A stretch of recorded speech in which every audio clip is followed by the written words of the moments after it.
madaxweynuhu la soo sameeyay Itoobiya isagii golihii wasiirada la socday buuq fara badan iyo dareen fara badan ayuu ka dhaliyay adduunyada oo dhan dawladda Soomaaliya waxay ku noqotay majnaanad waali maskaxda kala goysan waxyaalaha la yaab kale waxa kamid ah madaxweynaha Soomaaliya wuxuu dhulkii Soomaaliya iibinaya haddana imika wuxuu maraya inuu yiraahdo annagu Itoobiya xabba uma doodana afar dekadood baa noo haynaaye طريقا خلدني سومالي لاندون كسو لحدان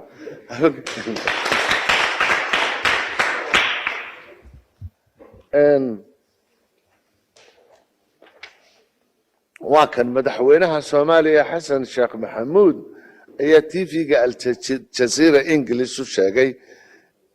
ان انو ديدانين انو توبيا هشان مرين بيود بل سيو ديدانيهين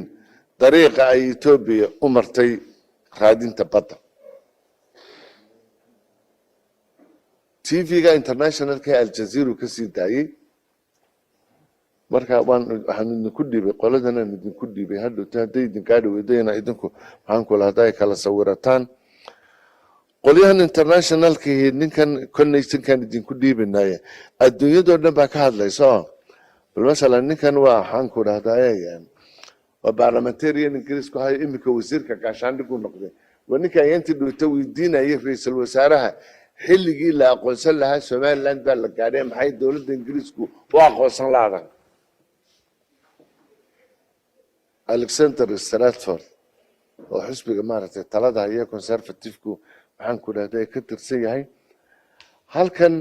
nimankan adduunyada dadka laga dhageysto arrimaha siyaasadda la bislayo imika labadan nin Peter Van Dr. Peter Van iyo ninkan la yiraahdo Tibernagy qoladii berigii dhootaan kula kulanay Mareykanka ee aadka noo soo dhaweysay inaan tagnana barnaamijka nala qaban qaabisay waa aqoon-yahan labadan ninba dadka aqoon-yahanka ee siyaasadaha Mareykanka ka taliya waxay ka hadlayaan arrintiyo way diidan yihiin gabadhan waa gabar Soomaaliyeed markamada media ku aragteen Ilhan Umar waxa uu jawaabtay inanteedan wasiir ku-xigeenka wasaaradda arrimaha dibadda markii horena ahayd wasiir ku-xigeenka wasaaradda maaliyadda rooda uu jawaabtay I don't know ma 3 milyan midri 4 milyan bay marayaan dadka imika barnaamijkeedii daawanaya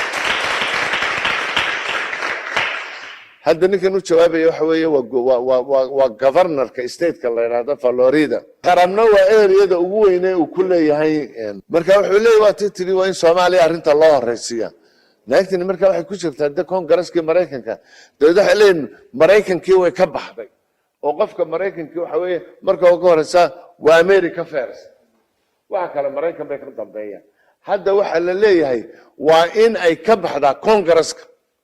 hadday ka bixi weydo waa in laga saaraa marka laga saaro waa in sharciyada